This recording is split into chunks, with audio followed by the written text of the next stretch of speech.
In the desert, Naruto is battling a huge puppet monster. His moves are swift and sharp, quickly defeating the puppet. However, he doesn't receive praise from his teacher, Yamato. Instead, Yamato criticizes him for not using the puppet sword, a weapon specifically designed to subdue puppets. By infusing chakra into the sword, it can cut through the puppet's control strings, making the battle easier. Caught up in the excitement, Naruto had forgotten to use it. It turns out that Naruto and his team are on a mission ordered by Tsunade to guard the Ryumyaku under Loran, which has been targeted by the villain Mukade for its powerful chakra. The Ryumyaku has been sealed by the 4th ninja generation, and it's crucial for Naruto and his team to ensure its safety and prevent Mukade from breaking the seal. After defeating Mukade's sent puppets, Naruto and his companions finally enter the ruins of Loran, where Mukade awaits them at the altar. Unable to break the seal himself, Mukade absorbs it into his body, unleashing the Ryumyaku and causing a time-space reversal and a massive earthquake.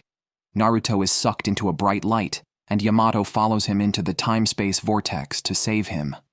Naruto wakes up in a high tower, hearing a beautiful singing voice. He looks up to see a red-haired woman singing nearby. When Naruto asks where he is, the woman's first reaction is to run away. Naruto chases her to the door, facing an attack from puppet warriors. Before he can react, the stone door closes rapidly. Naruto escapes through some ventilation holes in the top and discovers grand buildings unfamiliar to him. With numerous puppet soldiers chasing him, Naruto finally remembers the chakra sword he carries, finding it much easier to cut the puppet strings than to fight directly. Despite slashing many puppets, their numbers overwhelm Naruto, forcing him into a corner. Then a few masked individuals appear. One uses Baikonojitsu to kill 2 puppets, and another commands insects to envelop the group of puppets, quickly annihilating them. Grateful, Naruto wishes to know their identities to visit them later, but the masked individuals reveal they are also leaf ninjas. Unknown to Naruto, one of them is Minato Namikaze, who has unknowingly crossed through time. Minato tells Naruto that they are in Loran and then disappears with his companions. As Naruto seeks his scattered friends, he arrives just in time for a celebration in Loran Square, where citizens cheer for their queen. To his surprise, the queen revealed in the celebration is the red-haired woman he met in the ruins. When someone pushes the queen from a high building, Naruto catches her, only to be slapped by her after saving her life. Once the queen, Sarah, realizes Naruto is not a rogue, she reluctantly thanks him. Sarah hesitates to believe that her people, who respect and adore her, would harm her. Minato, along with his companions Shibi Aburame and Choza Akimichi, arrives, having been ordered to protect Queen Sarah. They had been busy with the opening day of Ichiraku Ramen, where Minato missed a long queue after being dragged away by his teacher, Jiraiya, who showed off his newly perfected Rasengan.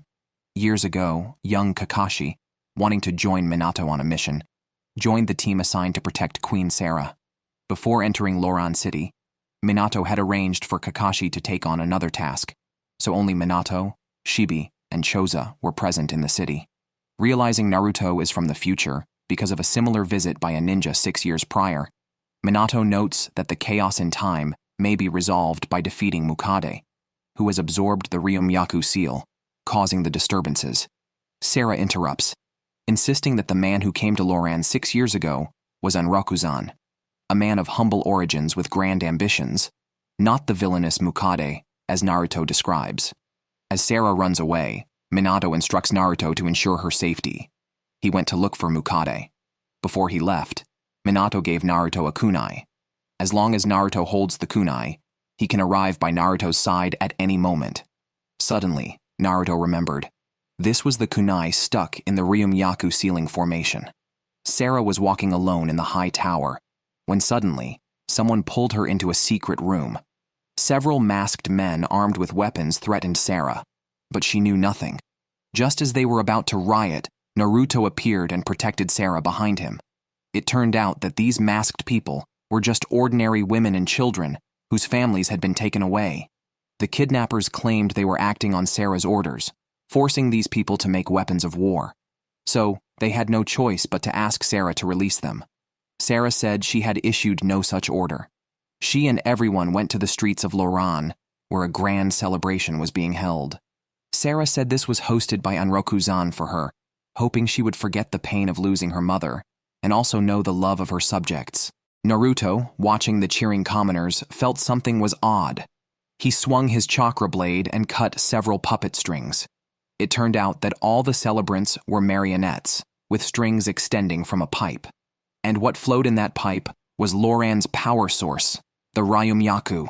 A puppet Sarah suddenly appeared, intending to turn Sarah into a puppet. Yet Sarah still could not believe that Anrokuzan would do such a thing.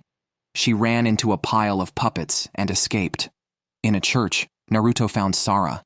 Sarah said that after Anrokuzan came to Loran, he proposed using her mother's Ryumyaku ability, combined with his puppetry, to provide a good life for the people of Loran. Indeed, Loran's economy developed rapidly, but Sarah's mother suddenly passed away, leaving Sarah alone. At that time, only Anrokuzan was by her side. Naruto told Sarah that her mother must have left her the most precious thing. As long as Sarah doesn't forget what her mother left, her mother will always be with her. Encouraged by Naruto, Sarah rallied and prepared to find Anrokuzan with Naruto. The royal family of Loran could control Ryumyaku, so Sarah, through her own sense, followed Ryumyaku to find Anrokuzan's hiding place. Naruto and Sarah sneaked in, and indeed they found countless Loran citizens making weapons for Anrokuzan. With Naruto's help, Sarah reached the transmission point of Ryumyaku. She slowly chanted a spell to cut off the supply of Ryumyaku.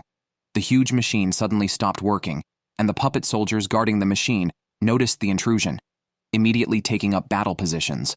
Anrokuzan slowly walked out, seeing that Sarah already knew everything. Anrokuzan ordered the puppet soldiers to kill Sarah and Naruto. Naruto quickly rubbed his hands to form a Rasengan, then attacked the puppet soldiers in front of him, while Sarah took the chance to escape rapidly. Anrokuzan urgently dispatched more puppet soldiers. Many puppet soldiers combined into a giant puppet, encasing Naruto tightly within, and these puppets could absorb Naruto's chakra, making him unable to counterattack. Anrokuzan, facing the isolated Sarah, revealed the truth. It turned out that Sarah's mother discovered Anrokuzan's ambitions and refused to cooperate with him. Anrokuzan simply killed her mother and began to manipulate the puppet-like young queen. With the power of Ryumyaku, he could fulfill his dream of destroying the 5 great nations.